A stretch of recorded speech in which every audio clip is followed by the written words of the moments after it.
For more on all this, let's bring in Nile Gardiner, director of the Margaret Thatcher Center for Freedom at the Heritage Foundation. Thanks for being here today.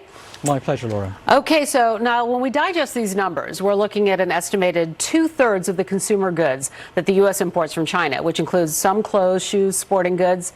What do you think? Is this the right approach? I think it's a very dangerous approach, actually. And I think the last thing the U.S. economy needs right now is a trade war with China and large-scale tariffs being applied on both sides. After all, trade with China is worth $660 billion a year. And there's no doubt about it, I think, that a trade war with China could tip the U.S. economy and the global economy into recession. And I think that tariffs only harm U.S. consumers and manufacturers. And I think that this is not the right approach. The best approach towards China, really, is to sanction specific individual Chinese companies engaging in, for example, intellectual property theft. We also need to sanction Chinese companies doing business with North Korea, Iran. We need to have specific targeted sanctions against Chinese entities that harm U.S. interests. But blanket tariffs harm the U.S. economy, they harm U.S. consumers, they harm U.S. farmers, manufacturers, and this is not the right way forward. And protectionist policies have never benefited the United States or any economy in the world in the past. The United States is an economy based upon the success of free markets, free trade, economic freedom. That's the best approach here. And we do need to hit the Chinese hard in specific areas where they are harming U.S. interests. But a blanket tariff approach, I think, is counterproductive. And I think it does undermine, I think, the overall success of the U.S. economy. And Niall, looking forward, many economists say American shoppers have been a key component for the economy these days, right? People feeling good, spending their money. Not only do we have what happened this weekend with the tariffs, but the Trump administration is also planning for a second round of 15% tariffs in mid-December. So is there more that can be done or should be done when it comes to the economy with China? Like, what else could be done? Yeah, I think it's very counterproductive actually to hit U.S. consumers and to hit U.S. consumer confidence, and this would have a very negative impact on the U.S.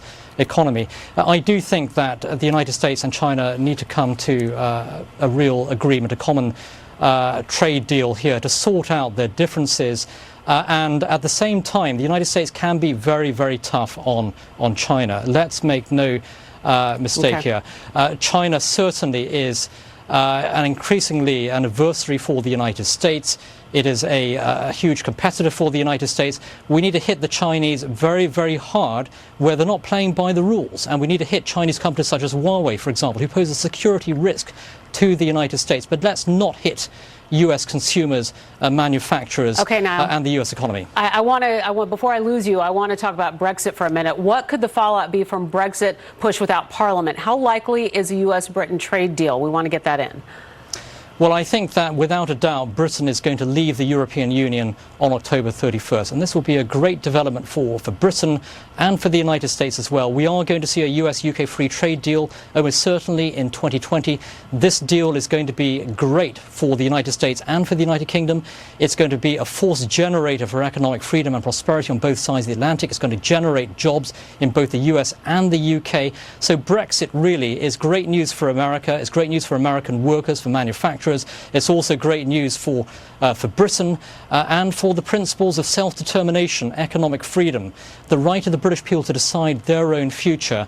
And without a doubt, Britain is going to be freed from the shackles of the EU on October 31st. Boris Johnson has shown tremendous leadership in the UK, leading Britain in the Brexit era.